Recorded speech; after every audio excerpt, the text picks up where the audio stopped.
দেখবেন ফাটাফাটি, ফাটাফাটি বোঝেন, কোনো অ্যাঙ্গেল নাই, সব ডাইরেক্ট মারবো। তোর এখন কত ঠিক? হ্যাঁ, এই অ্যাঙ্গেল মারছি 17 বছর, আরো অ্যাঙ্গেল।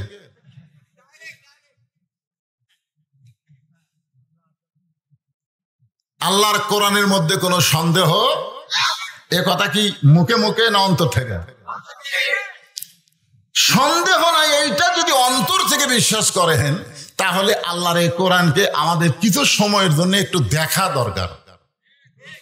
আমি আপনাদের কিছু সময় কোরআন দেখাবো, আর এই দেখানোর জন্য আমাদের বগুড়াতে কোনো মানুষ যখন মারা যায়, বুঝলেন, মরে যাওয়ার সাথে সাথেই সবাই পড়ে ইন্না লিল্লাহি ওয়া ইন্না ইলাইহি রাজিউন। আপনাদের এই পীরগণের খবর কি? একই খবর। আচ্ছা, যদি আওয়ামী লীগ মরে, ইন্না লিল্লাহি। আমি ফেসবুকে দেখি আওয়ামী লীগ মরলে অনেকে লেখে আলহামদুলিল্লাহ, লেখে না ভাই, লেখে না। আওয়ামী লীগের কোন নেতা মরছে একটা ইন্না লিল্লাহ নাই, আলহামদুলিল্লাহ। কোন পুলিশ মরলে আলহামদুলিল্লাহ। কে মানুষ মরলে আমরা এতদিন ধরে ইন্না লিল্লাহ কই। বাংলাদেশ এমন কি জনসার একটা দল বাড়ালো, এরা মরলে মানুষ আল্লাহর শুকরিয়া আদায় করে, জোরে কণ্ঠে। তাহলে সবাই মরলে ইন্না লিল্লাহ কর না। আপনারা তার মুরব্বী, বর্তমান খবর জানেন না, সমান তালে মারিয়ে দেন, জোরে কোন কথা ঠিক কি না? কিন্তু ছেলেমেয়েরা বোঝে না। এটা আসলে মানুষ মরার আয়াত না।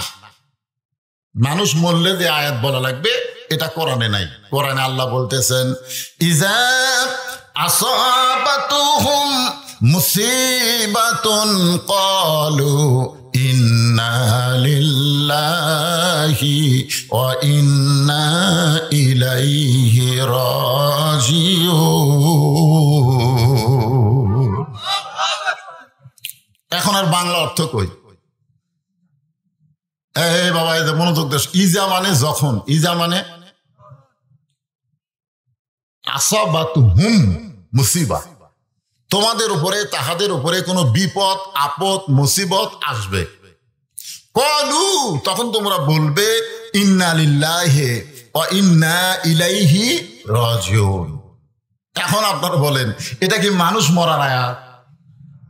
এটা হলো বিপদ আপদ মুসিবতের আয়াত। আল্লাহ বলতেছেন ক্বালু, তোমরা বলো। আল্লাহ যখন বলো কইছে তখন এটা ফরজ, জোরে কোন কথা ঠিক কিনা? আল্লাহ বলবার কইছে। এখন আপনাদের কাছে আমার জানতে চাওয়া, এই মুহূর্তে বাংলাদেশের জন্য সবচাইতে বড় বিপদ কি? বলা লাগবে তো, যে বিপদ আপদ মুসিবত আসলে ইন্না লিল্লাহ পড়া লাগবে। তাহলে এই মুহূর্তে আমাদের বাংলাদেশের সবচাইতে বড় বিপদ কি?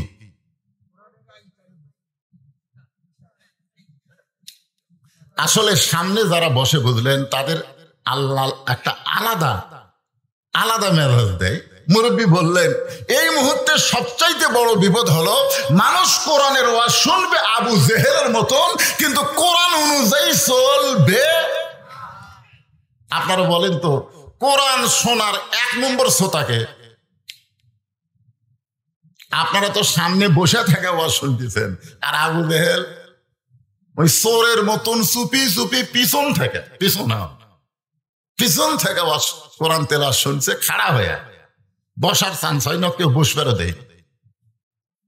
সারা রাত কোরআন শোনার পরে সকালবেলা গিয়ে মিটিং এর মধ্যে হঠাৎ মুখ ফসকে বার হয়ে গেছে। মুখ ফসকে বলবার চাইনি, কিন্তু ফস করে বার হয়ে গেছে। এত সুন্দর কোরআনের বাণী, রাতটা কোন দিক দিয়ে গেল আমি বুঝবারই পাইনি। সোনাল্লাহ, আবু জেহেল কি কোরআনের পক্ষে কছে না বিপক্ষে কছে? পক্ষে কছে। হ্যাঁ, যে এত সুন্দর কোরআনের বাণী, রাতটা কোন দিক দিয়ে গেল আমি বুঝবারই পারিনি। এখন আপনারা বলেন তো, যে আবু জেহেল কোরআনের বাণীকে সুন্দর বাণী বলে, সে আবু জেহেল কি কোরআনের বিরুদ্ধে? হ্যাঁ, আজকে আমাদের বাংলাদেশের নেতারা বললেও তার রুহের মাগফিরাতে আমরা কোরআন খতম দেই। ফজলা দেখেন, ওই নেতার 14 গোষ্ঠীর মধ্যে একটা সন্তানও মাদ্রাসাত পড়েনি, কিন্তু আমরা সব হায়ার হয়ে, হায়ার বোঝেন না, যাই বলে আই রে সেই দিকে যাই রে, বুঝা শোনা নাই রে, নেতা খালি মরছে চলো ভাই।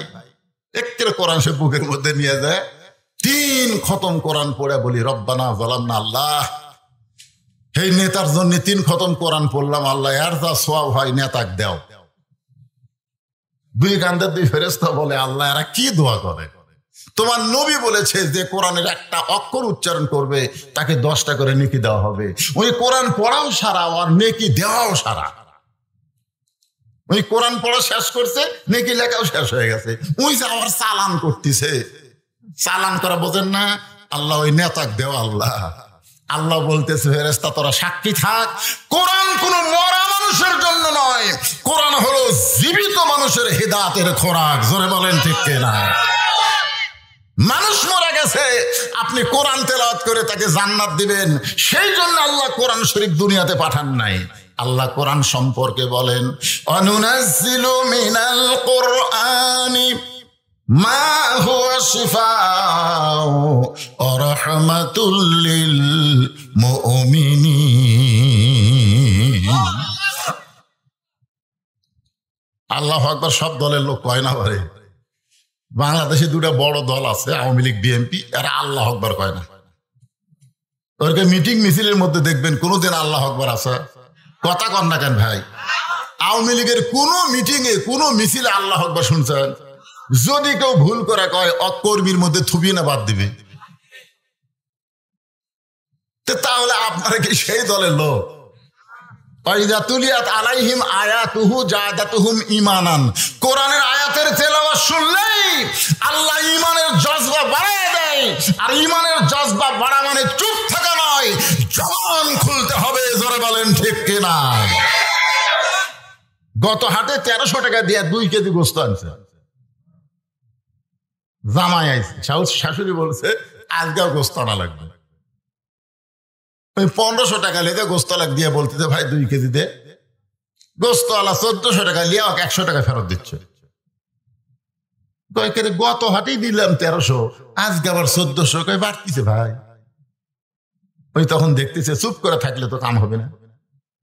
ওই আস্তে করে কষায়ের সামনে যে দাও আছে ওই দাওটা খপ করে লিয়া যে খাটার উপর গোস্ত তোটাই ওই খাটে মারছে লাত্তি মেরে ওর মাথার উপর দাও ধরে বলতেছে বল কত করে কেজি? কষাই বলতেছে আপনি যা দিবেন তাই, আপনি যা দিবেন তাই, আপনার কাছে দরদাম নাই। কারণ যারা মুখ খোলে না তারা হলো বোবা শয়তান, আর বোবা শয়তানের উপর শয়তান বেশি ভর করে। জোরে কোন ঠিক কিনা? দীর্ঘ 15 বছর আমরা মুখ খুলিনি, এখন আমরা মুখ বন্ধ রাখবো না। কোরআনের তেলাওয়াত শোনার সঙ্গে সঙ্গে শয়তানকে তাড়ায়া আল্লাহকে খুশি করে জবান খুলে বলবো আল্লাহু আকবার। জোরে বলেন ঠিক কিনা? কি আয়াত তেলাওয়াত করলাম? আল্লাহ কি বললো? যে সব সমস্যার সমাধান দিতে পারে আল কোরআন। সব সমস্যার সমাধান আল কোরআনের আলো। ঘরে বাদ দেন,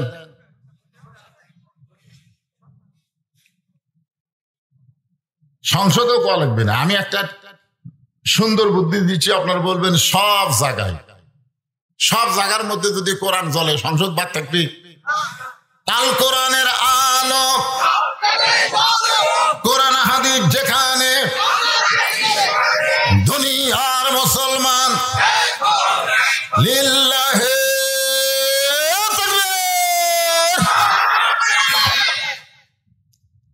আমি আমার এক হুজুরকে বলছিলাম, আমার ওস্তাদ, যে হুজুর মানুষ মরে গেলে আমরা ইন্না লিল্লাহ পড়ি, তো কেন পড়ি? আমার হুজুর বলতেছে এটা আগে থেকে হয়ে আসতেছে। বা আমার হুজুরের উত্তর হলো এটা আগে থেকে হয়ে আসতেছে। আমি বললাম না হুজুর, কোরআনের আয়াত পড়ে আমি যা বুঝলাম এটা তো মানুষ মরার পরে পড়ার আয়াত না। আমার ওস্তাদ বলতেছে তুই এবার নতুন তাফসীর করতেছ নাকি? আমি বললাম না হুজুর, আয়াতের অর্থ দেখ, যে এই যে আসাবাতুহুম মুসিবা, যখন বিপদ আপদ মুসিবত আসবে আল্লাহ বলতেছেন ক্বালু, তোমরা বলো ইন্না লিল্লাহি। তো আমার হুজুর আমাকে বলতেছে বাজান শোন, সবচাইতে বড় বিপদ হলো মরা। মরাটাই হলো সবচাইতে বড় বিপদ। এই কারণে ইন্না লিল্লাহ। আমি বললাম হুজুর আপনি ভুল বলছেন, মরা সবচাইতে বড় বিপদ না, বাংলাদেশে ঈমান নিয়ে বাঁচাটাই হলো সবচাইতে বিপদ। জোরে কোন কথা ঠিক কিনা? তা আমার ওস্তাদ আমারে কয়, তাহলে আজ তোর আমি ছাত্র হলাম, তুই আমার ওস্তাদ হয়ে বুঝাই দে। বিশ্বাস করেন আমার কামিল মাদ্রাসার ওস্তাদ বললো আমি ছাত্র, তুই ওস্তাদ, বুঝে দে। মানে একটু রাগ রাগ ভাগ। তো হুজুরকে আমি সিয়ার দিলাম, শ্রোতাকে আমি সিয়ার দিয়ে আমি নিচে বসলাম, বক্তা আমি নিচে বসলাম, হুজুরকে আমি সিয়ার দিলাম। দিয়ে আমি বললাম হুজুর আল্লাহর একজন মস্ত বড় নবী, নাম হলো মুসা কালিমুল্লাহ। যেরকম নাম কি? একদিন তুর পর্বতে গিয়ে দাঁড়ায় আছে, মাঝে মধ্যেই যান, তো একদিন তুর পর্বতে গিয়ে দাঁড়ায় আছে। আল্লাহ বলতেছে মুসা তোমার খবর কি? মুসা বলতেছে আলহামদুলিল্লাহ। তো কিছুক্ষণ পর মুসা বলতেছে আল্লাহ আপনার খবর কি? তো এখন বলেন তো, মুসা নবী আলহামদুলিল্লাহ বলছে, এখন আল্লাহ কি বলবে? আল্লাহ বলতেছেন মুসা আমি আল্লাহ কেমন আছি যদি জানবার চাও তাহলে বাংলাদেশে যাও।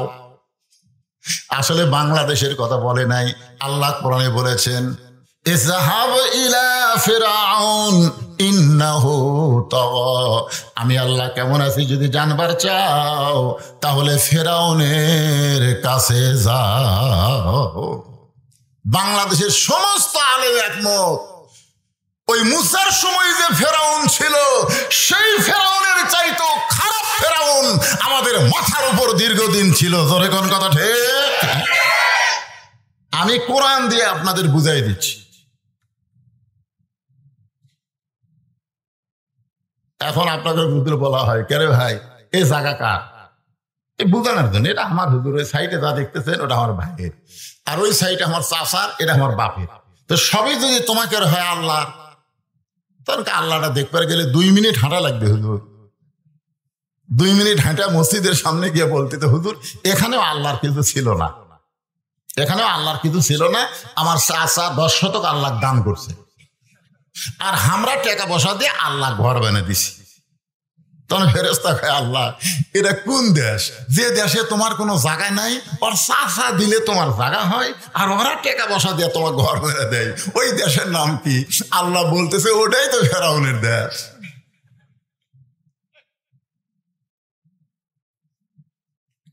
জান মুসা লড়ে না। আল্লাহ বলে মুসা আমি কেমন আছি জানবার যদি চাও তাহলে ফেরাউনের কাছে যাও। মুসা বলতেছে আল্লাহ আমি আপনাকে একটা প্রশ্ন করবার চাই। আল্লাহ বলে মুসা তুমি আবার কি প্রশ্ন করবা? মুসা বলতেছে আল্লাহ আমার প্রশ্ন হলো আমার যা আছে আপনার তা নাই। মুসা বলতেছে আল্লাহ আমার যা আছে আপনার তা নাই। আল্লাহ বলে মুসা রে এমন কথা বলো না, তোমার এমন কি আছে যেটা আমি আল্লাহর নাই? মুসা বলতেছে আল্লাহ আমার মৃত্যু আছে কিন্তু আপনার মৃত্যু না। যেই বলছে আমার মৃত্যু আছে কিন্তু আপনার মৃত্যু নাই, আল্লাহ কয় ঠিকই তো তাই রে। মুসা বলতেছে আল্লাহ যতই ক্ষমতার মালিক হন আপনি মারতে পারবেন কিন্তু মরতে পারবেন না, কারণ মরার যে কি মজা সেটা আমি মুসা পাবো কিন্তু আপনি পাবেন না। আল্লাহ কয় মুসা মরার আবার মজা আছে। মুসা বলতেছে তাহলে আপনি কেন বললেন কুল্লু নাফসিন যায়কাতুল মাউত? মরার যে কি মজা এটা আবু সাইদ বুঝেছে, এটা মুগ্ধ বুঝেছে, মরারও মজা আছে। জোরে কোন কথা ঠিক?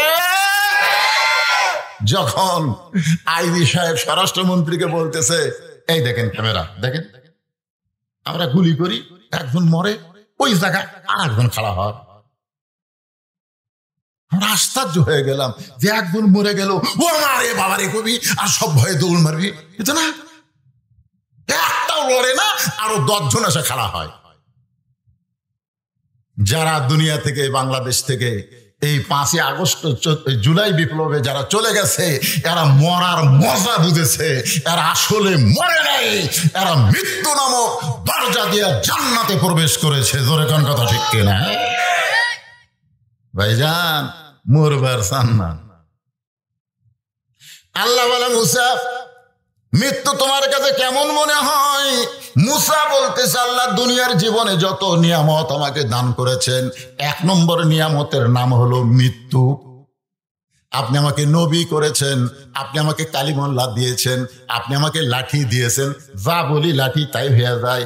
এত নিয়ামত আপনি আমাকে দিলেন, এরপরও আমার কাছে সর্বশ্রেষ্ঠ নিয়ামতের নাম হলো মৃত্যু। আল্লাহ বলে মুসা মানুষ দুনিয়াতে গিয়ে মরবার চায় না, সেই মৃত্যু তোমার কাছে উত্তম নিয়ামত হওয়ার কারণ কি?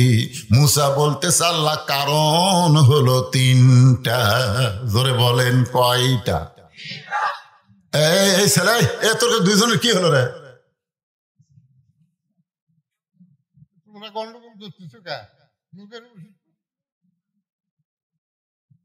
না না কতগুলো ছেলে আছে সিজার করা, বোঝেন না ভাই? সিজার, এই সিজার করার অস্থির।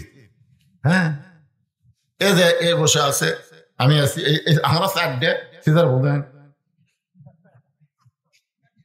আসলে বাংলাদেশের প্রত্যেকটা মায়ের নরমালে বাচ্চা হবে, প্রত্যেকটা মায়ের, খালি ধৈর্য ধরলেই। কিন্তু এই যে অধৈর্য, এই অধৈর্য হওয়ার কারণে স্বামী ডাক্তারের কাছে নিয়ে যায়। ডাক্তার এখন টাকা কামার জন্য পরীক্ষা করা কয় পানি শুকে গেছে, বেঁকা হয়ে আছে। এখন কি করবি? পেট কাটা দেখে বাচ্চা ঘুম থেকে চেতনই পায়নি, আর চেতন পাওয়া আরো 2 দিন পর। ওই 2 দিন আগে পেট কেটে থেকে চেতন পায়নি, তখন ডাক্তাররা কয় কি করা যায় রে, তো ঘুমের মধ্যে আছে। তখন এক ডাক্তার, বড় ডাক্তার কয় আর পাও ধরে বের করে, পাও ধরে বের করে এরকম একটা ঘুরেন দেয়। যেই ঘুরেন দেয় আর ঘুম ভাঙে, একটা কান্দন দেয়। ওই কান্দনে আর মাথার মধ্যে যে ঝাঁকি খায়, ওই ঝাঁকিতে ওই অস্থির হয়ে যায়। ওই মোবাইল ছাড়া ভাত খায় না, মোবাইল ছাড়া আর কান্না বন্ধ হয় না। ধরে কোন কথা ঠিক কেন? কোরআনের মাহফিলে কোনো সময় এই ধৈর্য নিয়ে বসবার পারবি না, ওই সিজার করা।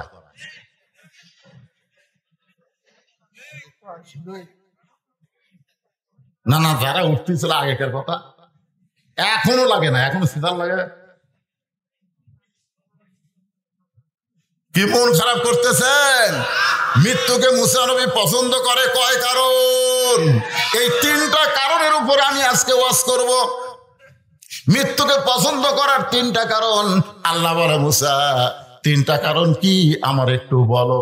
যে 3টা কারণ মুসার পছন্দ আল্লাহ জানে কি জানে না? জোরে কন। বলার আগে জানে তিনি কে? আল্লাহু আলিমুম বিযাতিস সুদূর।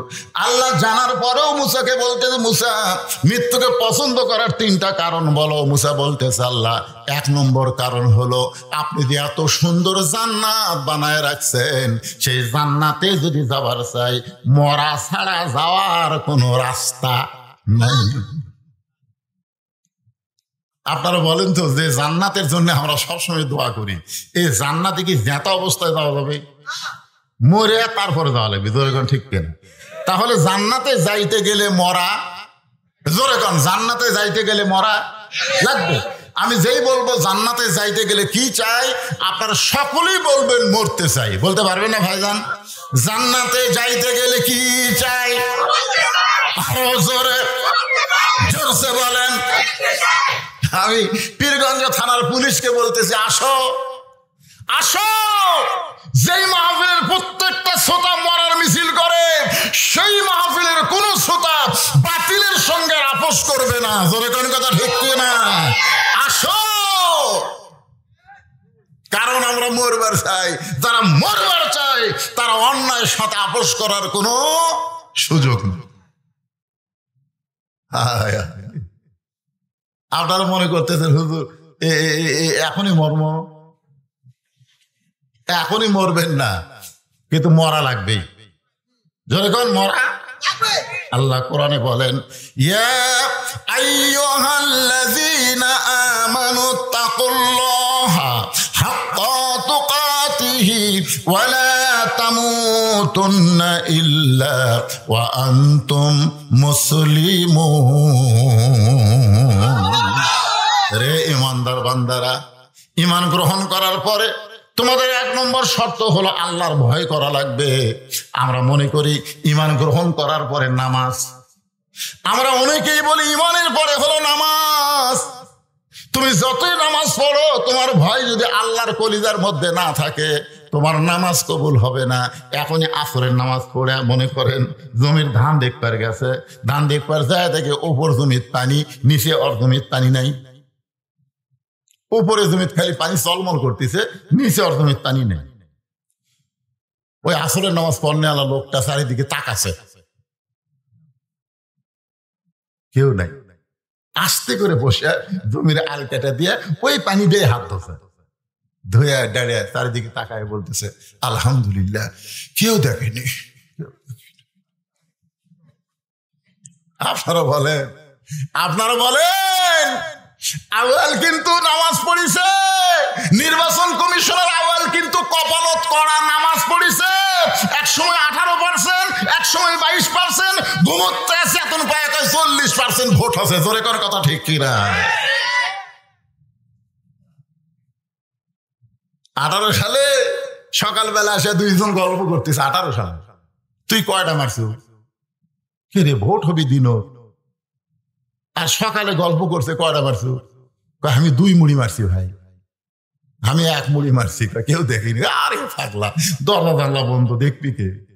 2 কান্দে 2 ফেরেশতা বলতেছে আল্লাহ, এই যে 2 শয়তান কি গল্প করতেছে, ওরা জানলা দরজা বন্ধ করে সমানে ভোট মারছে, আমরা তাহলে ঘুম পাচ্ছি। বেঈমানের দল, পুরা বেঈমান। 1 ভোটের জায়গায় 2 ভোট দিছে। ওই 1 বাপের জন্মা না, ওই 2 বাপের জন্মা। জোরে কোন কথা ঠিক কিনা? কথা বলে। দিনের ভোট রাতে করছে আর মুসলমান দাবি করতেছে যতই নামাজ পড়ো, যতই রোজা করো, একটাও কবুল হবে না, কারণ তোমার ইমানই নাই। জোরে তোমার কি নাই? পানিতে হাত দিয়ে উপর দিয়ে খাড়া হয়ে চারিদিকে তাকে কয় আলহামদুলিল্লাহ, কেউ দেখেনি, কেউ দেখেনি। আত্তাকুল্লাহ, আল্লাহর ভয় যখন মানুষের কলিজায় থাকবে, ওই মানুষ বিশ্বাস করবে কেউ না দেখলে ওকে দেখতেছে। আরো জোরে বাজান। যে কোরআনের আলোচনা আপনারা শুনতেছেন, একটু মনোযোগ দিয়ে শুনবেন। মুসা বলতেছে আল্লাহ মৃত্যুকে পছন্দ করার 1 নম্বর কারণ হলো না মরলে জান্নাতে যাওয়া যাবে না।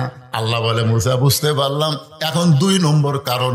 এই 2 নম্বর কারণ কিন্তু খুব গুরুত্বপূর্ণ কারণ।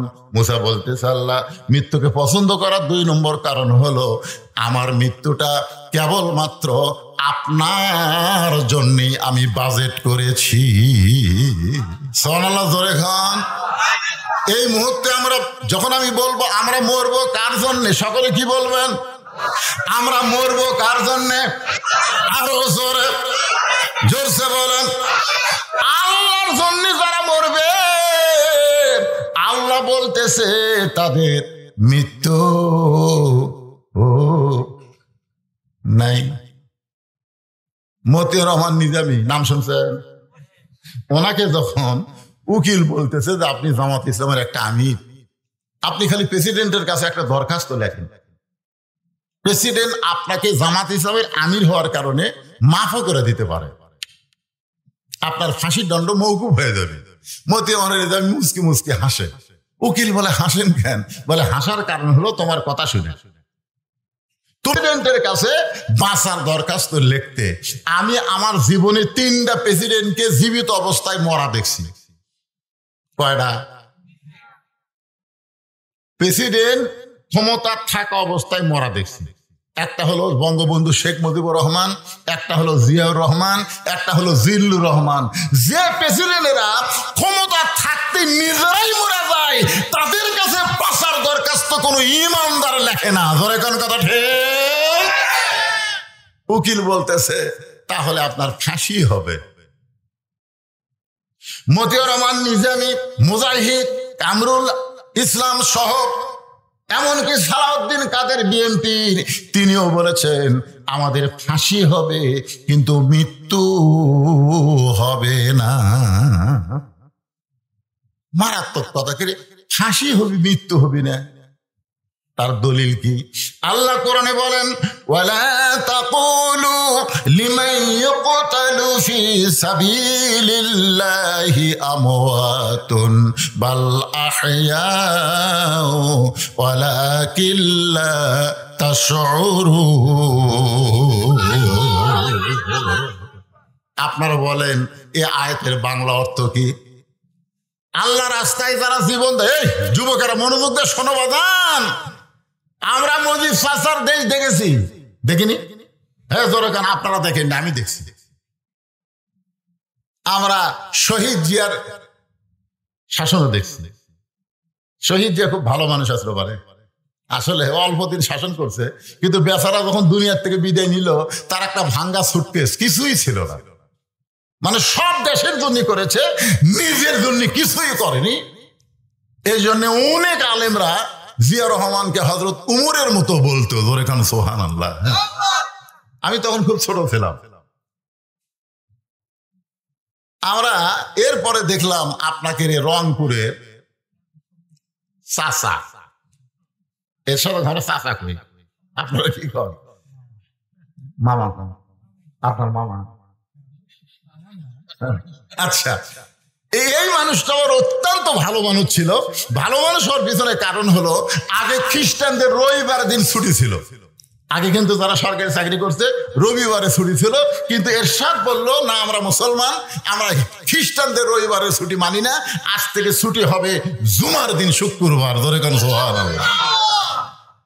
তখন আমেরিকা, রাশিয়া, ব্রিটেন, ফ্রান্সের খ্রিস্টানরা বললো, এরশাদ আমাকে রবিবার বাদ দিয়ে তুমি শুক্রবার ছুটি করলা, আমরা যদি সাহায্য বাতিল করি। এরশাদ বলল, তোমরা সাহায্য বাতিল করলে কি হবে? আল্লাহর সাহায্য অবারিত বর্ষণ হবে।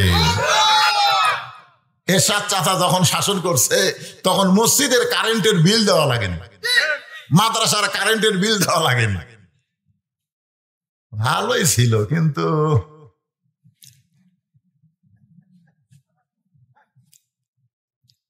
যাই হোক, রংপুরের মাটিতে সেটা আর বলতেছি না, আপনারা বুঝা নেবেন অ্যাঙ্গেলে। এরশাদের পরে আমরা দেখলাম আমাদের বগুড়া জেলার ভাবি শাসন, শহীদ জিয়ার বউকে আমরা ভাবি কই। তারপরে দেখলাম আপার শাসন, জাতির পিতার মেয়েকে আমরা আপা কই। ধরে কন কি কন? আপার পরে দেখলাম আবার ভাবি। এরপরে ভোট হোক বা না হোক, 16 বছর আমরা দেখলাম স্বৈরাচারীর শাসন, সর্বমূল্যে 50 বছর দেখেছি আমরা। এই যে সামনে যে ইলেকশন আসতেছে, এবার আমরা কোনো মানুষের তন্ত্রমন্ত্র দেখব না, আমরা আল্লাহর কোরআনের শাসন দেখতে চাই। কারা কারা দেখতে চান? দুই হাত তুলে আমার আল্লাহকে দেখান। লিল্লাহি হাত নামান। আল্লাহর কোরআনের শাসন দেখবার গেলে সামান্য একটা সিমটম বলি, বাংলাদেশের মতন 96টা দেশের খলিফা, বাংলাদেশের মতন কয়টা? 96টা দেশের খলিফা আল্লাহর কোরআন দিয়ে রাষ্ট্র চলায়। মানুষের আইন দিয়ে না, আল্লাহর কোরআন দিয়ে। তিনি একদিন জুমার মেম্বরে দাঁড়িয়ে খুতবা দিচ্ছেন। খুতবা মানে যেরকম বক্তব্য দিচ্ছি, এরকম বক্তব্য দিচ্ছেন দাঁড়িয়ে। মাঝখান থেকে একজন সাহাবী দাঁড়িয়ে বলতেছে, ইয়া আমির আল মুমিনিন, আপনার খুতবা শুনবো না। ওমর ফারুক, কে রে ভাই, আমার কি উচ্চারণ ভুল হচ্ছে? আমি কি খুতবায় কোনো ভুল বলতেছি? আমার খুতবা কেন শুনবো না? লোকটা বলতেছে, না আপনার খুতবা পড়া ঠিক, উচ্চারণ ঠিক, সবই ঠিক। তাহলে আমার ব্যাঠিক কি? ব্যাঠিক হলো আমাদেরকে খাটো পাঞ্জাবি দিয়া আপনি লম্বা জুব্বা পড়ছেন। দেখেন কোরআন দিয়ে যখন দেশ চলবি, তখন নেতা কিভাবে সাইজ করবি দেখেন। হ্যাঁ, আমাদেরকে আপনি খাটো পাঞ্জাবি দিয়া আপনি লম্বা জুব্বা পরে খুতবা দিচ্ছেন। যতক্ষণ পর্যন্ত আপনার লম্বা জুব্বার কাহিনী না বলবেন, ততক্ষণ আমরা আপনার খুতবা শুনবো না। সঙ্গে সঙ্গে ওমর ফারুক খুতবা বন্ধ করে দিলেন। ছোট বাচ্চার মতন চোখ দিয়ে দর দর করে পানি আসতেছে। র্যাব নাই, পুলিশ নাই, চামচা নাই, জগ ধরবি। আপনাদের পীরগঞ্জের এমপি যদি কেউ এরকম বলে, এমপি সাহেব আপনার বাড়ি তো ভালোই তেল তেলা, আমাদের বাড়ি বলা মাত্র এমপি চামচে আছে না নাই? কথা কন না কেন? আছে না? এই কে রে, কে রে? আরে বাংলাদেশের কোন এলাকার এমপি না, বাংলাদেশের মতন 96টা দেশের খলিফা জুব্বা লম্বা হওয়ার কারণে বক্তব্য বন্ধ করে দিচ্ছে। ওমর ফারুকের চোখ দিয়ে দর দর করে পানি পড়তেছে। এমন সময় 30 পারা কোরআনের হাফেজ, 6 লক্ষ হাদিসের হাফেজ, নাম হলো আব্দুল্লাহ, বাবার নাম হলো হযরত ওমর। দেখেন নেতার বেটার শিক্ষা যোগ্যতা, দেখেন নেতার বেটা ইঞ্জিনিয়ার, ব্যারিস্টার, 30 পারা কোরআনের হাফেজ, 6 লক্ষ হাদিসের হাফেজ আব্দুল্লাহ বাবার পাশে দাঁড়ায় ওকালতি করতেছে আর বলতেছে, রে রবির সাহাবীরা, তোমরা খাটো পাঞ্জাবি হলেও তো নতুন কাপড় পরে তোমরা নামাজ পড়তে এসেছো, আমার পরনে দেখো নতুন কোনো কাপড় নাই। ওসমান গনি বলে, আব্দুল্লাহ আজকে জুমার দিনে সবাই নতুন কাপড় পরে নামাজ পড়তে আইছে, আর তুমি পুরাতন কাপড় কেন পরলা? আব্দুল্লাহ বলতেছে, নবীর সাহাবীরা রে, তোমরা সবাই যখন ঘুমায়া যাও আমার বাবা তখন ঘুমাই না। আমি একদিন গভীর রাত্রে ঘুম থেকে চেতন পায়ে দেখি আমার মা দরজার দাঁড়ায় আছে। আব্দুল্লাহ বলতেছে, আব্দুল্লাহ বলে, আমি মাকে দরজার দিকে বললাম, কেমন এত রাত্রে আপনি দরজায় দাঁড়িয়ে আছেন কেন? আব্দুল্লাহর মা বলতেছে, তুই জানিস না বাবা, তোর বাবা যেদিন থেকে মদিনার খলিফা হয়েছে সেদিন থেকে আর ঘুমায় না। সবাই যখন ঘুমায় তখন চোরের মতো গোপনে গোপনে মানুষের দুঃখ কষ্ট নিজের চোখে দেখে বেড়া। একদিন দেখতেছে বাবা এখানে গল্প করে কেড়ে, একদিন হযরত ওমর দেখে গভীর রাত্রে তাঁবুর মধ্যে কি হয়, কাছে গিয়ে দেখে 2টা বাচ্চা খালি মা মা বলে কাঁদতেছে, আর মা খালি বলতেছে, বাবা গোস্ত সিদ্ধ হলেই তোমাদের খাবার দেব। ওমর ফারুক চিন্তায় পড়ে গেলেন, দুম্বার গোস্ত হলে বড় জোর 8 ঘন্টা লাগবে, উটের গোস্ত হলে 1 ঘন্টা লাগবে। এত রাত হয়ে গেল এখন পর্যন্ত গোস্ত সিদ্ধ হয় না, সন্তানগুলো কাঁদে, মায়ের মনে কি দয়া হয় না? ওমর ফারুক বললেন, মা তুমি কেমন মা, তোমার সন্তান ক্ষুধার জ্বালায় কান্দে আর তোমার গোস্ত সিদ্ধ হয় না? মেয়েটা তাঁবুর ভিতর থেকে বলে, পথিক আমার বাড়ি হলো ইয়ামিন দেশে, আমি শুনেছি মদিনার খলিফা ওমর অত্যন্ত ভালো মানুষ, আমার 2টা এতিম বাচ্চাকে খলিফা ওমরের কাছ থেকে সাহায্য পাওয়ার আশায় বিকেল বেলা ওমরের দরবারে গিয়ে দেখি এত মানুষের ভিড়, আমি ভিড় ঠেলে ওমরের কাছে যাবার পারি নাই। আজকে গভীর রাত্রে মদিনায় তাঁবু টাঙ্গাইছি, আমার 2টা বাচ্চাকে নিয়ে আমি ঘুমায়া সকালবেলা ওমরের দরবারে যাবার চাই, কিন্তু আমার 2টা বাচ্চার পেটে এত খিদা লাগছে, ক্ষুধার জ্বালায় যখন বারবার কান্দে তখন আমি মা ওদেরকে সান্ত্বনা দেওয়ার জন্যে আমি পাতিলে পানি আর পাথর নিচে আগুন জ্বলায় বলতেছি, বাবা গোস্ত সিদ্ধ হলেই তোমাদের খাবার দেব, আমার বাচ্চাদের এত পেটে খিদা, আমার পাথর সিদ্ধ হবে না, বাচ্চাগুলো হয়তো সকাল বেলা পর্যন্ত আর বাঁচবে না। ওমর ফারুক বললেন, মা একটু ধৈর্য ধরো, মা একটু ধৈর্য ধরো। এক দৌড় মারলেন বাইতুল মালের দরজায় গিয়ে বললেন, আসলাম তাড়াতাড়ি 1 বস্তা খাবার আমার মাথায় উঠায় দে। আসলাম বলে, আমি চাকর, আপনি হলেন খলিফা, বলেন কোথায় বস্তা নিয়ে যাওয়া লাগবে? ওমর কান্দের বলে, আসলাম রে, একজনের পাপের বোঝা একজন মাথায় নেয় না, দে আমার মাথায় উঠায় দে। বস্তা মাথায় নিয়ে হযরত ওমর যখন দৌড় মারতেছে পিছন দিক থেকে আসলাম কান্দের বলে, এত জোরে দৌড়ালে আপনি পড়ে যাবেন, আপনার কষ্ট হবে। ওমর বলে, আসলাম রে, সময় মতো জায়গা মতো যদি পৌঁছতে না পারি তাহলে ওমরকে আল্লাহ জাহান্নামের আগুনে পুড়ায় মারবে। এক দৌড়ে তাঁবুর কাছে গিয়ে বললেন, মা উটিয়ার হালুয়া তৈরি করো। মহিলা উটিয়ার হালুয়া তৈরি করে যখন হযরত ওমরের হাতে দেয়, ওমর 2টা এতিম বাচ্চাকে নিজের 2 উরাতের উপর বসায়া উটিয়ার হালুয়া যখন মুখে দেয়, 2টা বাচ্চা ফ্যাল ফ্যাল করে ওমরের দিকে তাকায়। ওমর ফারুক বলে, কি দেখতেছো? বলে, আমাদের বাবা নাই, আমরা এতিম কে গো, এই গভীর রাত্রি এতিমের মুখে খাবার দাও।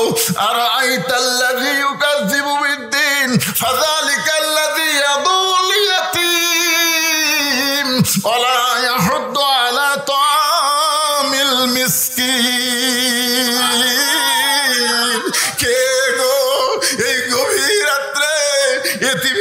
খাবার দাও, তুমি কে গো?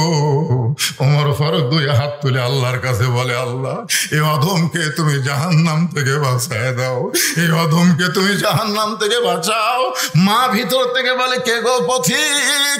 ভালো মানুষের গল্প শুনেছি, কিন্তু মানুষ এত ভালো হয় জীবনে কোনোদিন নিজের চোখে দেখি নাই। তুমি কেন জাহান্নামের ভয়ে কান্দ?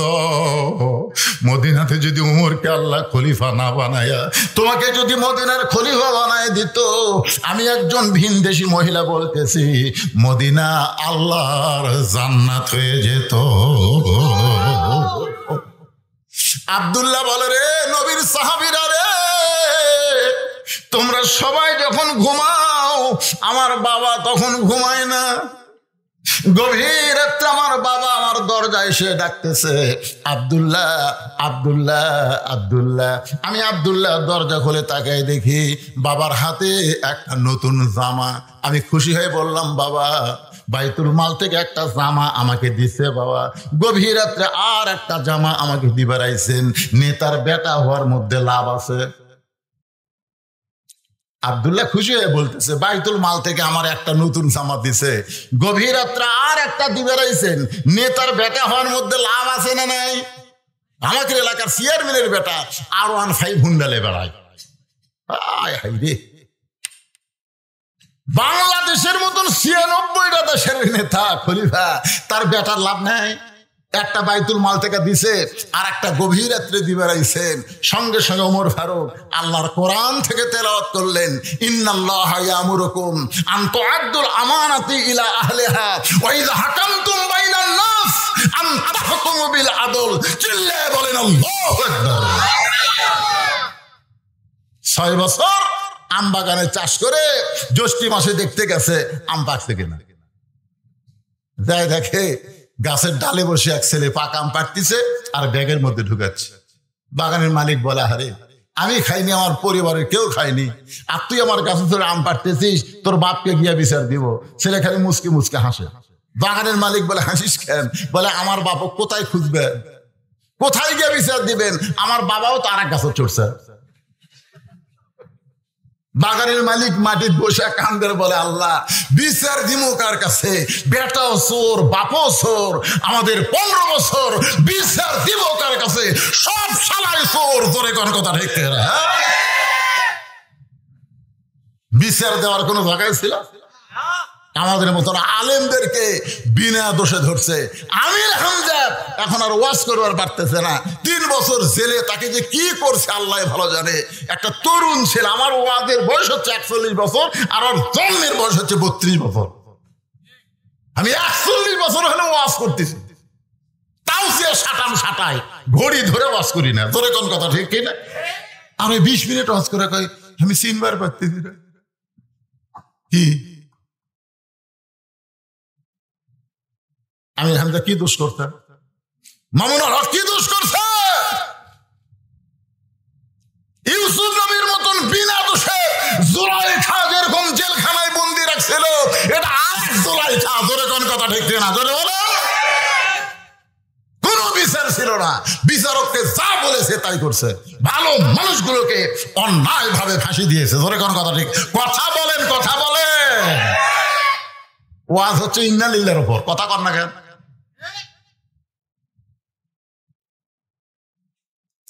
একটু মনোযোগ দিয়ে শুনবেন। আল্লাহর বান্দা আব্দুল্লাহ বলতেছে, আমার বাবা কোরআন থেকে তেলাওয়াত করে বললেন, আব্দুল্লাহ আমি আমার আইন দিয়া চলি না, আমি চলি আল্লাহর কোরআনের আইন দিয়া। তোকে বাইতুল মাল থেকে একটা পাঞ্জাবি দিছে, আর একটা দিবার আসিনি বাবা। আব্দুল্লাহ বলে, বাজান তাহলে গভীর রাত্রে আমার দরজায় দাঁড়ানোর কারণ কি? ওমর ফারুক বলে, এই পাঞ্জাবি আমার ভাগে পড়ছে বাজান, এইটা এত ছোট, আমি পরে দেখলাম হাঁটুর উপরে থাকে। এখন তুই বল, এরকম খাটো পাঞ্জাবি পরে জুমার দিনে কি খুতবা দেওয়া যায়? অন্তত মুসল্লির পাঞ্জাবি খাটো হলে সমস্যা নাই, ইমামের পাঞ্জাবি বড় হওয়া লাগবে। ধরে কোন ঠিক কি না? আব্দুল্লাহ রে, তোর কাপড়টুকু আমাকে একটু আল্লাহর হস্তে দান করে দে। আব্দুল্লাহ বলে আমার নতুন কাপড় আমার বাবাকে দান করে দিলাম। বাবার কাপড় আমার কাপড় একত্র করে বাবা লম্বা জুব্বা বানায় খুতবা দেয়। এখন তোমরাই বলো আমার বাবার খুতবা যায় কি না যায়? সমস্ত সাহাবীরা চিল্লায় বলে আল্লাহর কোরআন দিয়ে যখন রাষ্ট্র চলবে এমন ভালো মানুষকে নেতা হিসাবে দেখা যাবে। এখন আপনারা বলেন ভালো নেতা যদি দেখতে চান আল্লাহর কোরআনের দরকার আছে না নাই? যেই নেতা মানুষ বলে জানাজা পড়াবার পারবে, যেই নেতা মসজিদে ইমাম না থাকলে খুতবা দিবার পারবে, যেই নেতা দরকার হলে হাজার হাজার লোকের ইমামতি করতে পারবে। জোরে কোন কথা ঠিক? মসজিদের মধ্যে 3 মুসল্লি, হুজুর নাই, বারবার খালি ঘড়ি দেখতেছে, রে নামাজের টাইম হলো রে, হুজুর নাই রে, কে নামাজ পড়ায়? নামাজ পড়াবি কে? ওই 3টার মধ্যে কেউ নাই। তা আমি যখনই ঢুকবো তখন দেখতেছি ওরা খালি হুজুর খুঁজতেছে, বুঝলেন, দরজা দিক টাকা আছে। আমি আস্তে করে পিছন দিকে ব্যাগ দিলাম, দেখি ওরা কি করে। যখন টাইম হয়ে গেছে তখন এই 3 জনের মধ্যে একজন আবার জামাত ইসলাম সমর্থন করে, একজন আওয়ামী লীগ, একজন বিএনপি। তো এখন আওয়ামী লীগের যাই, তাই বলতে কে ভাই তুই সামনে যা, তোর মাথার টুপি আছে, মুখের দাড়ি আছে, তুই যা। আমি যে জামাত ভাই, তোর দল ক্ষমতা তাতে তুই যা। আরে পাগলা, নামাজ পড়ি রে, পড়াবার পারি না। এখন বলতে দে ভাই আমি যে জামাত ইসলাম, সামনে যদি যাই তোরা নিয়ত করার সময় কি বলবি? নিয়ত করার সময় তো বলা লাগবে একতে দেয় তো বেহাজাল রাজাকার না, বেহাজাল ইমাম করবো। ইমাম মানে নেতা, মানে আমি কিন্তু এখন নামাজ পড়ানোর সময় জামাত ইসলাম হইয়া তোরকে নেতা হম, তোরা আওয়ামী লীগ বিএনপি তোরা কি করবো কহ? তখন আওয়ামী লীগ বলতে তো ফাজলামও বাদ দিত, বলে বাইরের কথা ভিতরে কোস না। তুই জামাত, আমি আওয়ামী লীগ, ওই বিএনপি, বাইরের কথা রে, ভিতরের কথা হলো আমরা 3 ভাই একসঙ্গে জামাত করতে চাই। ইসলামের ভিতরের কথা হলো আওয়ামী লীগ বিএনপি জাতীয় পার্টি জামাত না, প্রত্যেকটা মুসলমান কোরআন অনুযায়ী চলতে চাই। জোরে বলেন কথা ঠিক কিনা? কি চিন্তা করতেছেন? 2-1 ওটা বসা করতেছেন, ভাবতেছেন আমরা আওয়ামী লীগ পরিবারে আমাকে হুজুর বাঁশ দিচ্ছে না। কে কি করছেন ওটা কোনো ব্যাপার? আপনার বলেন আমার জামাই ওয়াজ করলো, কি কিসের ওয়াজ করলো? তওবার ওয়াজ করেনি, ধরে কোন তওবার ওয়াজ করেনি।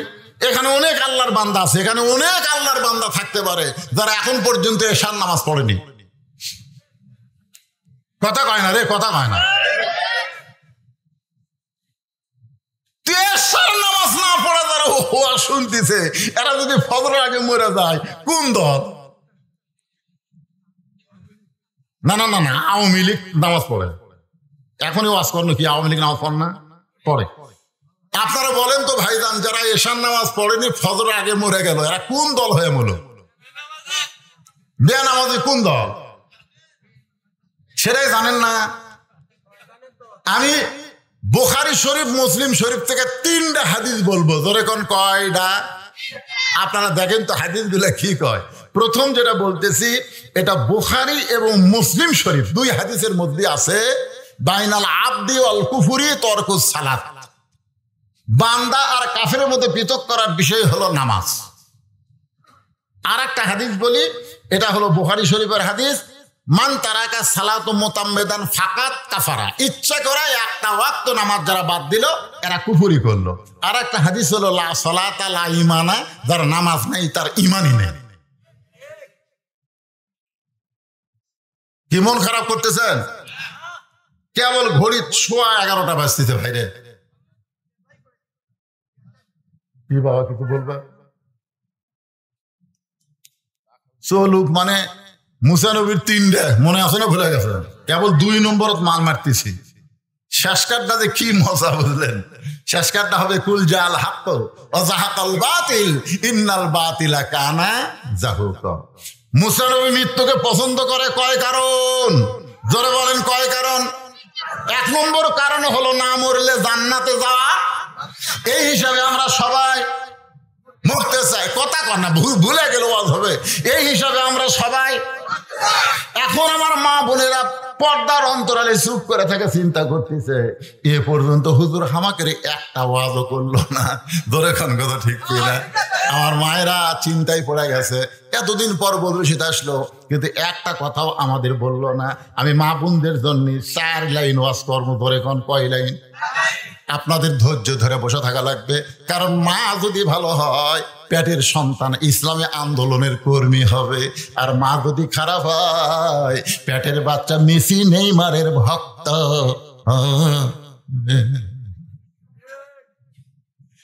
আপনারা চান যে আমাদের যুবকগুলা মেসি নেইমারের ভক্ত হোক না হাসান হোসেনের ভক্ত হোক? কোনটা চান?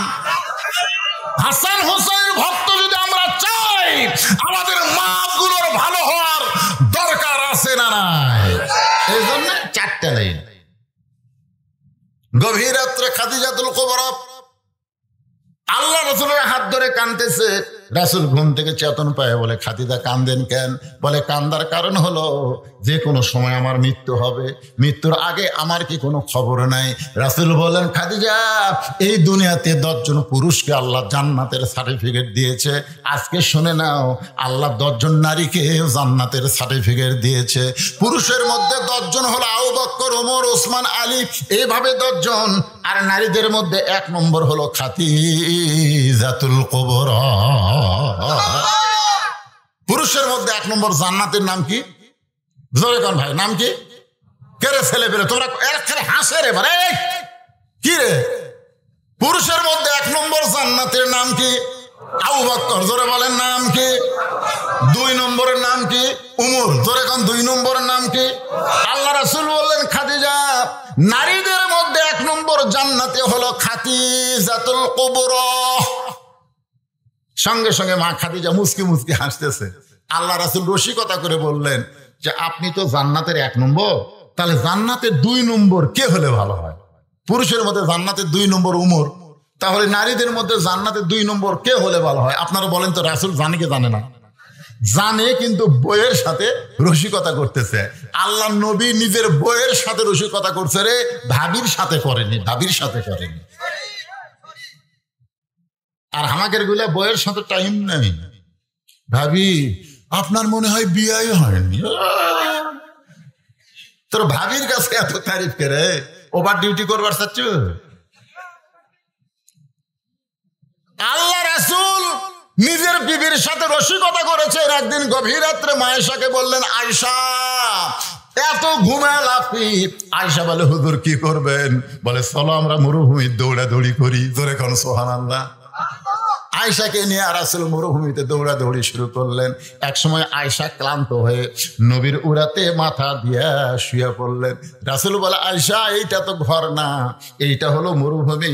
বলে এত রাত্রি কে দেখবে হুজুর? আল্লাহ রাসূল, আয়েশা রে আসমানের দিকে তাকায় দেখো কত তারকা দেখা যায়। আয়েশা বলে, কোটি কোটি তারকা দেখে। ইয়া রাসূলুল্লাহ এত তারকা আল্লাহ কেন সৃষ্টি করছে? আল্লাহ রাসূল বলেন, আয়েশা আমার একজন সাহাবী আছে, এই তারকার চাইতেও আল্লাহ তার আমল নামায় নেকি বেশি দিয়েছে। আয়েশা বলে, হুজুর আমি জানি সেই সাহাবীকে। আল্লাহ রাসূল বলেন, আয়েশা তুমি কেমনে জানো? বলে ওই সাহাবী হলো আমার বাবা আবু বকর। রাসূল বললেন, আয়েশা তোমার বাবা আবু বকর নয়, ওই সাহাবী হলো তোমার সতীনের বাপ হযরত উমর। আয়েশার সতীনের নাম কি? হাফসা। হাফসা। উমর ফারুকের মেয়ের নাম কি? হাফসা। এটা হলো তোমার সতীনের বাপ। সঙ্গে সঙ্গে আয়েশা বলে, হুজুর আর আপনার সঙ্গে খেলা করব না, বাড়ির দিকে দৌড় মারতেছে। নবী রসিকতা করে ডাকতে বলে, আয়েশা রে শুধু উমর না, কিয়ামত পর্যন্ত আমার সমস্ত উম্মতেরা যত নেকি করবে তার চাইতে বেশি নেকি আমার একজন সাহাবীর আমল নামায় আছে। আয়েশা খাড়া হয়ে বলে, হুজুর সেই সাহাবীকে? বলে আমার আয়েশার বাবা। তার মানে বোঝা গেল রসিকতা। একে দিল ফ্যান, একের কাছে এনে দিল।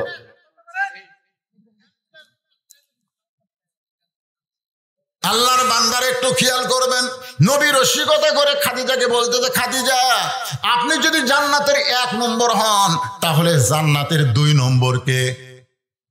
খাদিজা বলতে যে হুজুর, আমার কাছে যখন শুনবার চাচ্ছেন তাহলে জান্নাতের 2 নম্বর হলো ফাতেমা।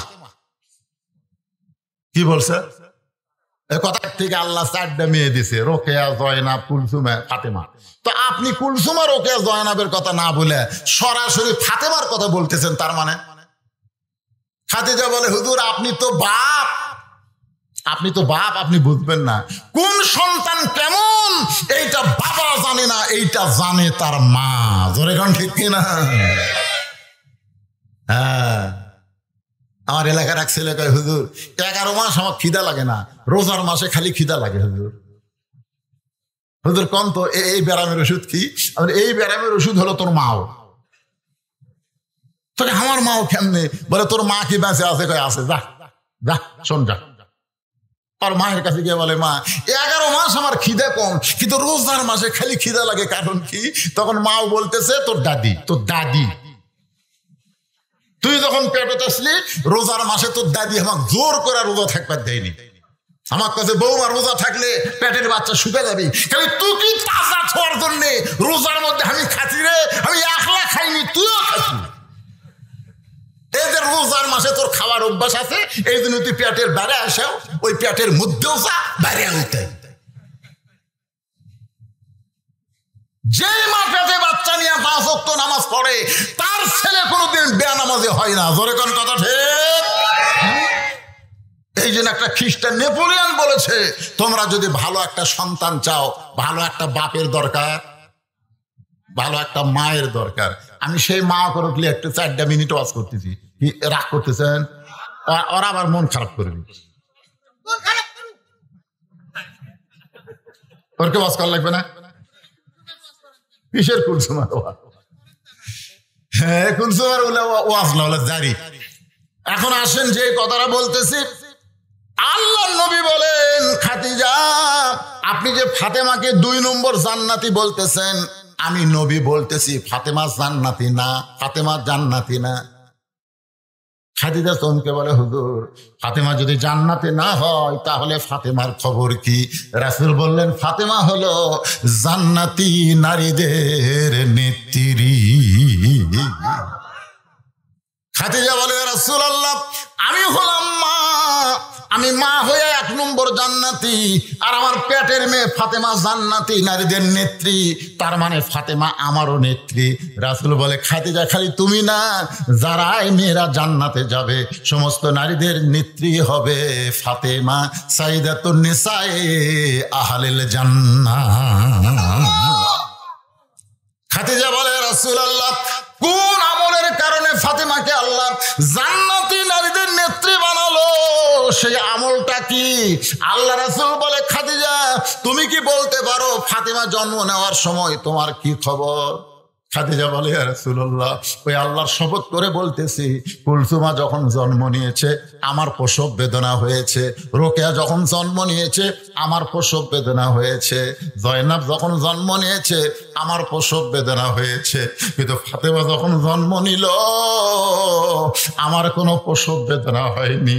আমি তাকায় দেখি ফাতেমার 2টা হাত তার ইজ্জতকে ঢেকে রাখছে, আমি মা হইয়াও তার ইজ্জত দেখতে পারি নাই।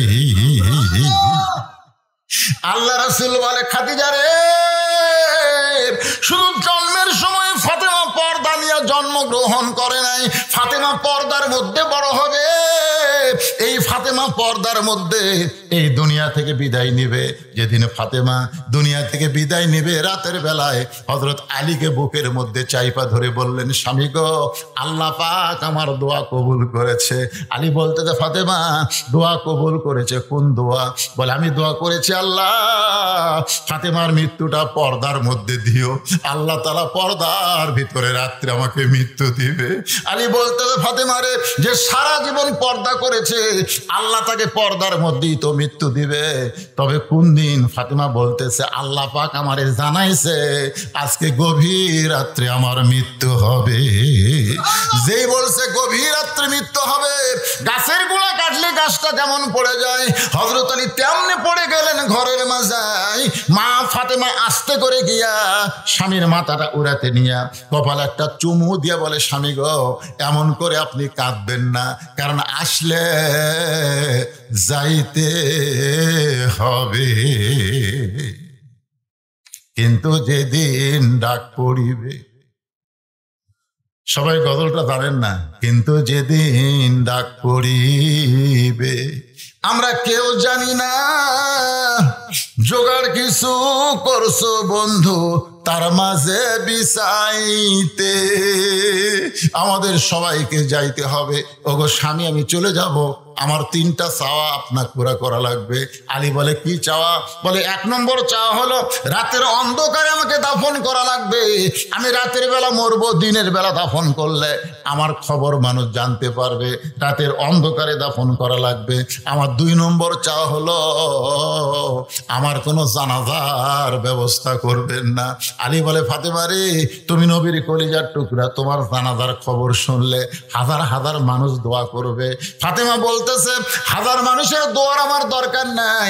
হাজার মানুষ যদি বলে ফাতেমা ভালো, আর আপনি যদি বলেন আমার ফাতেমা ভালো না, ওই হাজার মানুষের দোয়া দেয়া ফাতেমার 1 তিল পরিমাণ লাভ হবে না। আর দুনিয়ার তামাম মানুষ যদি বলে ফাতেমা খারাপ, আর আপনি যদি বলেন ফাতেমা ভালো, এক স্বামীর সার্টিফিকেটে ফাতেমার 8টা জান্নাতের দরজা আল্লাহ খুলে দিল। খালি সুবহানাল্লাহ বলতে হবে না। এখন বলেন তো, বউ ভালো হওয়া লাগবে কার কাছে? কথা কন না কেন? বিয়ে করেননি আপনারা কার কাছে? আর আমাদের গুলো লব উল্টা কি কয়? খালি তুমি আমার দেখতে পারো না, খালি তুমি। গোটা পাড়া খুঁজে দেখো, আমার বিরুদ্ধে কেউ নেই। আমি মায়েদের বলতেছি, মা, গোটা পাড়ার লোক যদি আপনাকে ভালো বলে আপনি জাহান্নামে যাবেন, কারণ আপনার চেহারা ফেরত দেখেছে আপনি বেপরদা নারী। একমাত্র স্বামী ছাড়া পৃথিবীর কোন পরপুরুষ মেয়েদের সঙ্গে কথাবার্তা বলা, দেখাশোনা করা যাবে। ইমাম গাজ্জালি বলেছেন, প্রত্যেকটা মুসলমান পুরুষকে একটা অন্দরমহল বানান লাগবে। ছাত্ররা বললেন, হুজুর অন্দরমহল কি? ইমাম গাজ্জালি বললেন, একটা মহিলা মারা গেলে যারা তার লাশ ধরে কবরে নামাবার পারবে, তারাই শুধু অন্দরমহলে ঢুকতে পারবে। এখন আপনাদের কাছে আমার প্রশ্ন হলো যে, একটা মেয়ে মানুষ মারা গেলে কারা কারা তাকে ধরে কবরে নামায়? আপনারা জানেন না? আচ্ছা, শালি যদি মরে আর দুলা ভাই যদি ধরবার চায়, জোরে কোন হবে? আচ্ছা, ভাবি যদি মরে, দেওরা যদি ধরবার চায়, আপনারা জানেন এখন সমাজের মধ্যে এই 2টা পয়জন, এই 2 শালা পয়জন সবচাইতে খারাপ। একটা হলো দেওরা আর একটা হলো দুলা ভাই। আমি আমার মা বোনদের জন্য বলছি, মা, কাল সাপকে মানুষ যেমন ভয় করে, দেওরা আর দুলা ভাইকে আপনারা সেই রকম ভয় করবেন। খবরদার এদেরকে কাছে আসতে দিবেন না। ধরে কণ্ঠে ফাতেমা বললেন, আমার 3 নম্বর চাওয়া হলো আমার লাশটা খাটনিতে তুলবেন না, আমার লাশটা খাটনিতে তুলবেন না। কারণ 4 জন মানুষ যে খাটনি কান্দে নেবে, যদি আমার বাবা জীবিত থাকতো, মরা মেয়ের লাশের খাটনি বাবা কান্দে নিবার পারতো। আমার বাবা 6 মাস আগে দুনিয়া থেকে চলে গেছে। আমার হাসান হুসেন এত ছোট, খাটনি ধরতে পারবে না। আপনি শুধু আমাকে কান্দে করে নিয়ে ওই জান্নাতুল বাকির পূর্ব কোণায় সবুজ রঙের একটা বাতি জ্বলবে, ওই বাতি বরাবর আমাকে দাফন করবেন। আবু যার গিফারি নামক একজন সাহাবী কবর খনন করে যখন চলে যায়, হযরত আলী ফাতেমার দেহখানা নিয়ে দাফন করে আল্লাহর কাছে বলতেছে, আল্লাহ, ফাতেমার কোনো জানাজা হলো না, দোয়া হলো না। আমি স্বামী হয়ে বলতেছি, আমি ফাতেমার প্রতি খুশি আছি, আল্লাহ তুমি খুশি হয়ে যাও। এ দোয়া করার পরে তাকায় দেখে সামনে কয়েকটা পুরাতন কবর দেখা যায়। এই মাত্র ফাতেমাকে কবর দিছে, সেই নতুন কবর নাই, সেই নতুন কবর নাই, কয়েকটা পুরাতন কবর দেখা যায়। হযরত আলী চিল্লায় বলে ফাতেমার কবর, এখনই দিলাম ফাতেমার কবর। সেই কবর কে যেন ডাকতে বলে আলী রে, ফাতেমা পর্দানিশি, আমি আল্লাহ জোহরা ডিগ্রি দিয়া ফাতেমার কবরটাকে কিয়ামত পর্যন্ত পর্দা করে দিয়েছি। আমার মায়েরা, পর্দার অন্তরে যারা বসে আছেন মা, শুধু আপনাদের জন্য এইটুকু ওয়াজ করলাম, যতই আমল করেন মা কবুল হবে না যদি পর্দা না থাকে। আল্লাহ কোরআনে বলেছেন ওয়াকরনা ফি বুয়ুতিকুন্না ওয়ালা তাবাররাজনা তাবাররুজাল জাহিলিয়াতিল উলা। আল্লাহু আকবার বলেন, আল্লাহু আকবার। হ্যাঁ, এখন বলতেছে মুসা মৃত্যুকে পছন্দ করার 3 নম্বর কারণ কি? 2 নম্বর কারণ তো আপনারা বুঝেছেন, বুঝেননি ভাই? 2 নম্বর কারণ কি? এই কথাটা মাঝখান থেকে কয়, আপনারা সামনে থেকে কর না কেন? কে চাচা আপনি বোঝেননি? আপনি না আমার 1 নম্বর শ্রোতা।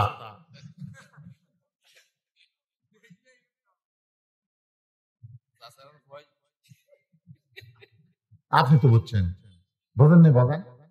মুসা আলাইহিস সালাম মৃত্যুকে 2 নম্বর পছন্দ করার কারণ হলো আমার মৃত্যুটা কার জন্যে? আপনারাও কিন্তু বলছেন আমরা মরবো কার জন্যে? এবারে অন্তর থেকে কোনবারে সামনে কিন্তু চট করে আবার ঢুকবি রে, চট করে ঢুকবি, চট। আমি তো দূরে নেই, কাছাকাছি আছি। সেদিন আবার একটা ফোন কল ফাঁস হয়ে গেছে। 1 মাসে এই সরকার নাকি আমরা সবসময় দোয়া ইউজ করতেছি, কথা ঠিক কিনা? বলে এর নাম কি? নাম কি? ক্ষমতা এখন বর্তমান যে যিনি, তার নাম কি?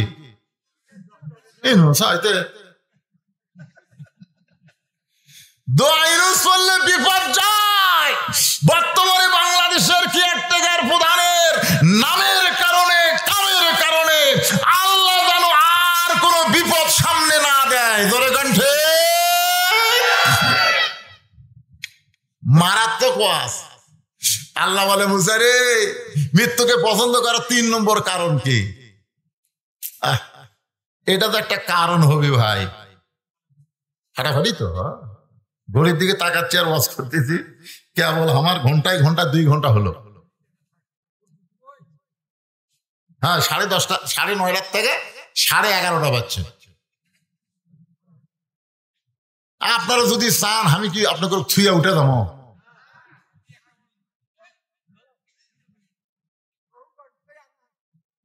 ও বাবা,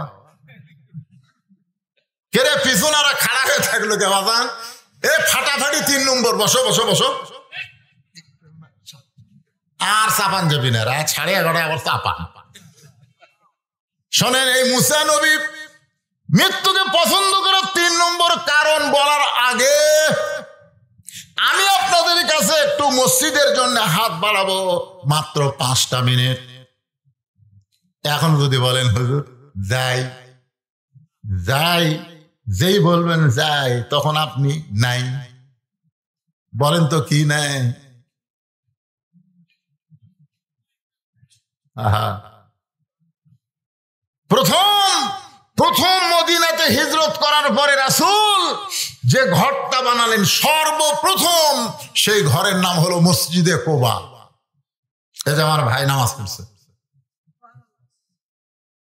সেই মসজিদে 2 রাকাত নামাজ পড়লে একটা উমরা হজের সওয়াব পাওয়া যায়। মদিনাতে পাওয়া দিয়েই বললেন এ জায়গাটা কার? তো মদিনা একজন আনসার বললে ইয়া রাসূলুল্লাহ, এটা একটা এতিমের জায়গা। আল্লাহ রাসূল বললেন তাহলে এতিমরে ডাক দাও। এতিম যখন কাছে আসলো, 2 ভাই, ওরা 2 ভাই। আল্লাহ রাসূল বললেন এই জায়গা নাকি তোমাদের? তখন 2 এতিম বলতেছে না, আমাদের দেন, আমাদের না। আবু বকর রাদিয়াল্লাহু বলে ছেলে, মদিনারই একজন লোক বলতেছে তোমাদের জায়গা, আর তোমরা বলতেছো আমাদের না। এতে কিছুক্ষণ আগে এক ছেলে গান গাইলো না? কি গান গাইলো? পরের জায়গা পরের জমি, সবাই বলেন আল্লাহ এখন যারা উঠে উঠে চলে যাবে আল্লাহ এরকে প্যারালাইসিস দিয়ে মৃত্যু দিও আল্লাহ। আল্লাহ মরবি তো মরবি, প্যারালাইসিস দিও, হাগে মুতে বইয়ের বেটার বইয়ের হাতে তার গুড়েন খায় মরে। জোরে কোন কথা ঠিক না? আমি বলছি মুসা নবীর 3 নম্বর কারণ শুনে যাওয়া লাগবি রে, না শুনে লড়াচড়া করতেছে টাকা আছে না দিলেন টাকা, আপনার টাকা না হলে কি আল্লাহর মসজিদ হবে না? হবে কি হবে না? আমার ওখানে গিয়ে দেখবেন এখন 235 শতক। প্রথম যখন আমি শুরু করছিলাম টুংটাং মাদ্রাসা ওয়াজ করে টাকা দেয় না, উপর 100 টাকা, ভিতরে খালি 10 টাকা, মুট করে হমাক দেয়, পকেটে দিয়ে বাড়ির দেয়, গুনে থেকে 600। এরকম 17 বছর বেকার খাটে পরে আমার গাড়ির সাথে যে সাহাবী থাকতো অ্যাক্সিডেন্ট করে মারা গেল। আমি চিন্তা করলাম আমি তো মরে গেল, আমি যদি মরে যেতাম, মরাও সারা আমার নামগন্ধ শেষ। তখন চিন্তা করলাম কিছু একটা করা লাগবে। আমি এই 2007 সাল থেকে টাকা জুমে ওয়াজ করে যে টাকা পাই সে টাকা জমাতে বর্তমান 235 শতক জায়গা আছে। সেখানে মহিলা মাদ্রাসা করছি 3 তলা, মসজিদ করছি, ছেলে মাদ্রাসা করছি বিল্ডিং। আবার এই বছরে করলাম আল্লামা সাইদি হুজুরের নামে বিশাল অডিটোরিয়াম। সাইদি হুজুরের নামে, শহীদ মৌলানা সাইদি হুজুরের নামে আমি একটা অডিটোরিয়াম করলাম। এই টাকা পৃথিবীর কারো কাছ থেকে 1 টাকা ভিক্ষা করিনি, 1 টাকা দান দেইনি, সমস্ত টাকা হলো আমার ওয়াজের টাকা। তা আপনারা কি মনে করেন আমি নিজে না খাই যখন পাঞ্জাবি দেখতেছেন, এই কালো কাপড় দেখতেছেন, স্যান্ডেল দেখতেছেন, একটাও আমার কিনা লয়, সব মানুষ আমাকে উপহার দেয়, আমি সেগুলা পরে মাস্তানি করি। আর আপনারা যে টাকা দেন আমার মাদ্রাসার হুজুরদের বেতন দেয়, বাবুরসির বেতন দেয়, ছাত্র অনেকগুলো তাদের খাওয়ার টাকা পয়সা দেওয়া লাগে। এই মিডিয়ার ছেলেটা মাঝে মধ্যে যায়, ওই ছেলে এবার কয়েক মন আলু দিচ্ছে, মাশাআল্লাহ।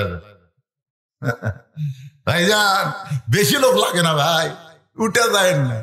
আপনি টাকা না দিলে মসজিদ হবি না।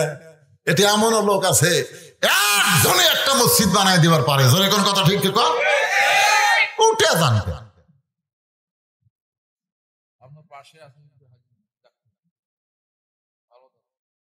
না পারে তো কিছুই না, তো আপনি চলে যাবেন, সব ধ্বংস হবে। 7 তলা 5 তলা বাড়ি করছেন, আমার এলাকাতে একদম 7 তলা বিল্ডিং বানাচ্ছে, তো মসজিদ কমিটি করতে এত বড় বিল্ডিং বানাচ্ছে পারে, ওর কাছে 10টা বস্তা সিমেন্ট তাও তো যাই কাছে চাষা 10টা বস্তা সিমেন্ট আল্লাহর ঘর দেয়া লাগবে।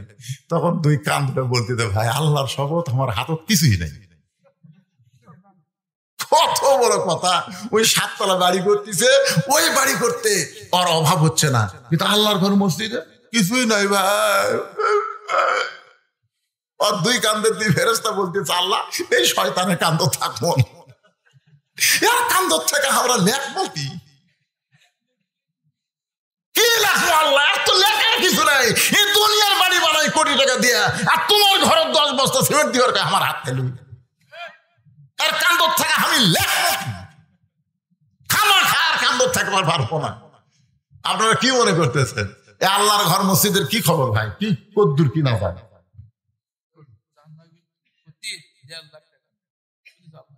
জানলা করতে 1.5 লাখ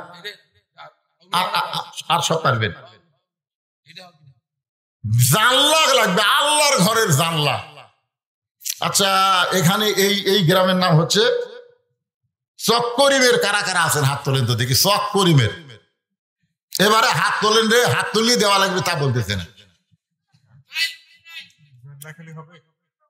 হ্যাঁ চক্করিমের হাত নামান।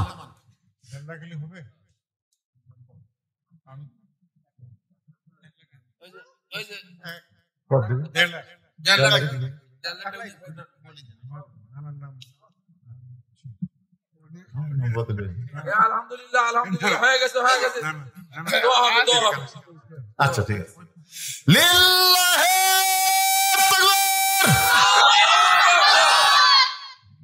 ভিক্ষা লাগবে না, একাই 1.5 লাখ। জোরে বলেন মারহাবা।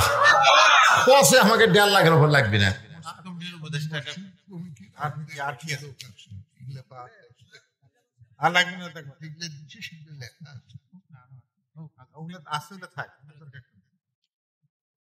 মানে উনি চাচ্ছেন হয়ে যাবে। আপনারা বগুড়ার মাঠ ডালি চেনেন? এই বগুড়ার মাঠ ডালি চেনেন? মাঠ ডালির থেকে সামান্য সামনে ওখানে একটা চাটাইয়ের একটা মসজিদ আছিল। কিসের মসজিদ? চাটাইয়ের মসজিদ আছিল। আপনাদের দিনাজপুর থেকে একজন ধনী লোক, উনি যাচ্ছেন ওই ঢাকায়, ওনার বাড়ি বাসা ঢাকায়, দিনাজপুরে ব্যবসা করে। তো এখানে আসরের নামাজের আজান দিছে, যে আজান দিছে উনি আবার এত ভালো নামাজি যে আজান দেওয়ার পরে গাড়ি ড্রাইভারকে বলে ব্রেক। আজান দেওয়া মাত্রই ব্রেক, গাড়ির ড্রাইভার ব্রেক করছে। এখন এখানে মসজিদ কোথায়? তখন বলতেছে এখানে তো, এখন বলছে মসজিদ তো বহুদূর, একটা ভাঙ্গাচুরা আছে। তো উনি ভাঙ্গাচুরা মসজিদে গেছে। আল্লাহর ঘর আবার ভাঙ্গাচুরা হয়? তো ওখানে যায় উনি অজু করবার গেছে। ভাই ওই টিউবওয়েলে এত পিছলে বুঝলেন, অজু করবার তা স্লিপ করে পড়ছে, পড়ে ওনার মাথাত লাগিয়েছে। যাই হোক, কোনো মতো ওটা অজু করে মসজিদ কমিটি ডাক দিছে, এই মসজিদ কমিটি কে রে? সবাই মনে করছে কি যে হবে আজকে। যাই হোক, কেউ আর কমিটির কথা কয় না। এই মসজিদ কমিটি কে? তো বলছে আমরা স্যার। এই তোরকে এলাকাত কোন ইঞ্জিনিয়ার আছে? তার নম্বর দে। ইঞ্জিনিয়ার নম্বর দিছে। উনি ইঞ্জিনিয়ার কাছে বলতেছে এখানে 3 তলা মসজিদ হবে, কত কোটি টাকা লাগবে হিসাব দেয়। কয়েক কোটি টাকার মসজিদ বানা দিছে। এখন আর ওযু করবে গেলে আসার খাওয়া লাগে না, টিফে মারলি পানি চলে আসে। বুঝছেন? থাক, দ্বিমত করেন।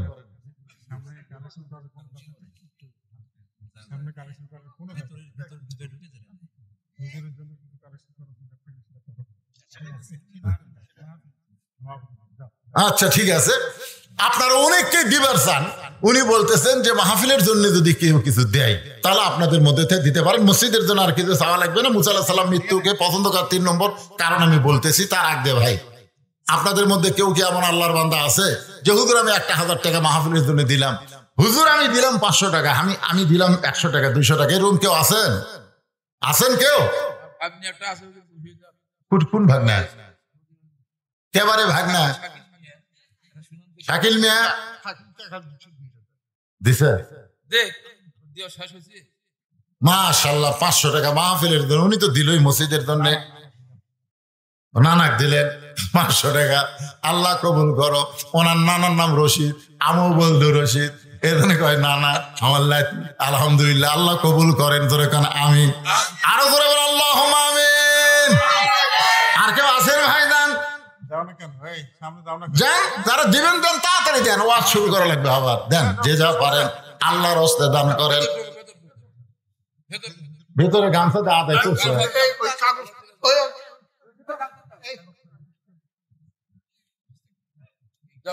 আচ্ছা ঠিক আছে, এই কাগজটা বারবার আমাকে পড়তে বলতেছে। আর অনেকে বলবে যে আমরা কিছু দিলাম, আমাকে নাম করেন। আচ্ছা ঠিক আছে, সমস্যা। আলহাজ মোহাম্মদ কোনটি হয়নি তৌফিকুর রহমান, উনি আছে? তাই সব সাধারণ উনি আছে? এই তৌফিকুর রহমান আছেন? গোলাম রব্বানি আছেন? মাহফুজুর রহমান শানু, মিজানুর রহমান মিজান, সাইফুল ইসলাম, বিশু মন্ডল, এরা খামাখা নাম বলে কি হয়?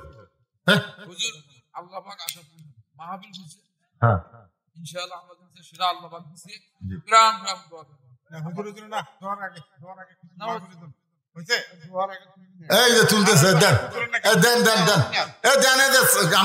নামছে, জায়নামাজ নামছে, মসজিদের জায়নামাজ। যিনি যা পারেন আল্লাহর রাস্তায় দেন, বাবা দেন, সবাই আল্লাহর রাস্তায় দেন। জিকির করেন লা ইলাহা ইল্লাল্লাহ, লা ইলাহা ইল্লাল্লাহ, লা ইলাহা ইল্লাল্লাহ, লা ইলাহা। মুসা আলাইহিস সালাম বলেন আল্লাহ মৃত্যুকে পছন্দ করার 3 নম্বর কারণ আদায় হোক, আমার ওয়াজও হোক নাকি কোন ভাইজান। এই যে ওঠা বসা করতেছেন অত্যন্ত গুরুত্বপূর্ণ ওয়াজ। এই 3 নম্বর কারণ বলার আগে আমি একটা গান গাইব। দেখেন তো গান গাইলে আপনারা কিছু বুঝতে পারেন কিনা। চলতে পথে 2 দিন থামিলাম, যাবার কালে একজন আরো দেখা না পাইলাম।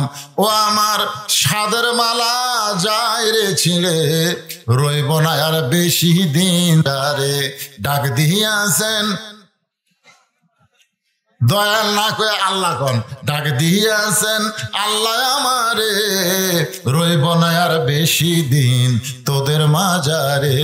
চলতে পথে 2 দিন থামিলাম, জোরে কন কয়দিন? চলতে পথে 2 দিন থামিলাম, যাবার কালে আপন জনার দেখা না পাইলাম। মুসা বলতে চাল্লাম বাল তুসিরুনাল হায়াতাদ দুনিয়া ওয়াল আখিরাতু খায়রু ওয়া আবকা। দুনিয়া হলো ক্ষণস্থায়ী, জোরে বল দুনিয়া হলো কি, আর আখিরাত হলো। আচ্ছা, আপনাদের কাছে ক্ষণস্থায়ী ভালো না চিরস্থায়ী ভালো? দেখেন শয়তান মন কি করছে, কয়টা টাকা তুলবার যায় আপনারা এদিক সেদিক করতেছেন।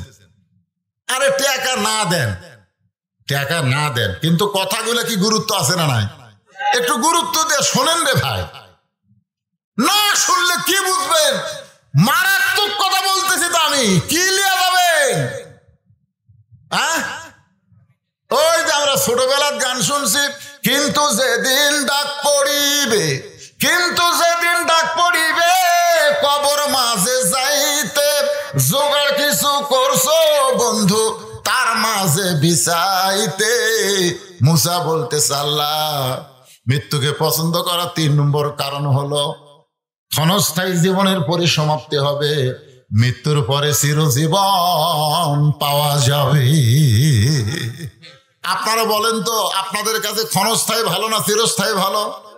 তাহলে আপনারা দুনিয়ার ক্ষণস্থায়ী জীবন চান না আখিরাতের চিরস্থায়ী জীবন চান?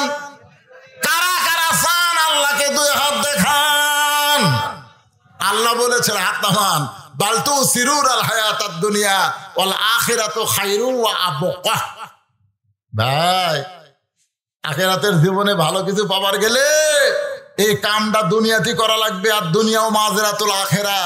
এখানে যে যেমন আবাদ করবেন আখিরাতে তেমনই ফসল পাবেন।